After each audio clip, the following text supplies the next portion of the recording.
A little over a year after Tewatohnhi'saktha and the Mohawk Council of Kahnawake sold their interest in Continent 8 Technologies, an interim investment committee has been created to manage the 32 million Canadian dollars received at the time of the sale. Many of the details were outlined at a press briefing held on November 21st, and KTV spoke to several of the committee members for their thoughts. In the context of the big picture, being heavily reliant on government funding does not enable you to do what you want to do, right? So you have certain funding, reporting things. You don't have free revenue. We don't have a lot of we'll say unconstrained revenue or new revenue growth or those types of things. So we're really trying to figure out a way. How do we ensure the long-term financial security of the community? And the main objective was we didn't want to look back in 5, 10, 15 years and say, what happened to that money, right? So I think it was more of recognizing an opportunity and then leveraging some of the expertise that we have here in the community, right, in order to build something that can really have a long-term benefit in terms of securing the financial future of the community. When we got the money, there was a lot of people asking, where's this money going to go? And we wanted to ensure that it was something that didn't disappear into the pot, as they always say. And we were asking ourselves that, okay, what are we going to do with this money? So we started looking at the long-term goals and, looking at investing it. And together with Tewatohnhi'saktha and our independent Franklin Williams, we have looked at, what's available as far as a safe, secure investment. We didn't want to have any risk of losing money. What we're doing is looking long-term. We always talk about the 7th generation. Well, that's what we're looking at with this money, investing it and growing it so that they will feel that in that 7th generation. And Franklin brings the experience with the pension fund. I'm told it was at $3 million and then over $100 million today. So it was handled properly, and that's what we're looking for with this money.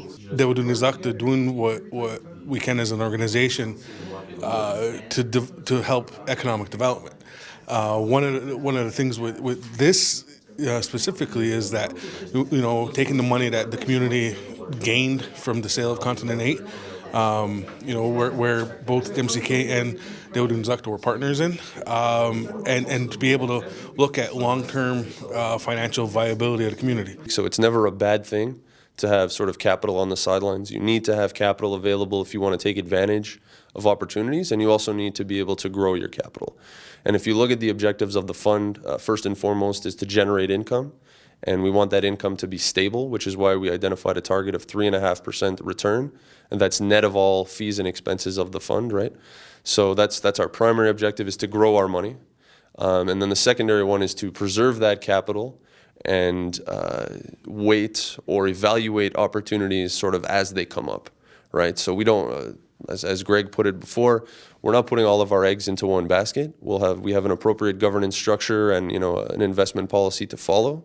And then as opportunities come up, it could be this year, it could be 5 years down the road, we don't know, we'll have that capital available to take advantage of them, right? The committee is following the principles of the shared vision. We're looking at the values of our community, and this is the first time we're able to go beyond just talking about something. For the last 3 decades, successive councils and organizations had looked long-term about the ability to establish a fund such as this. So now we're there. This is where the activities start. Our major role is going to be managing the risk-return trade-off actively so that it generates a minimum return, which goes back and benefits the community. And it is the long term. I'm the first independent, but I won't be the only. Long term, there'll be many more.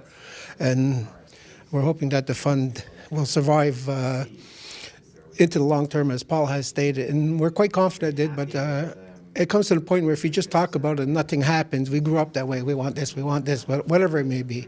We want a hospital, we want a bank. Well, you know what? We did that together, teamwork, and we're able to achieve a lot of things in our team, working as a collective for the benefit of the community, and I think that's what this is going to achieve.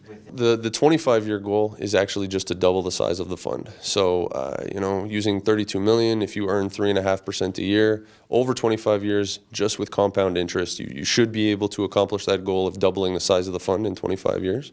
And then the long-term goal of growing it, to 500 million plus. We really wanted to put a big number there to emphasize that emphasize our objective of securing the financial future of the community.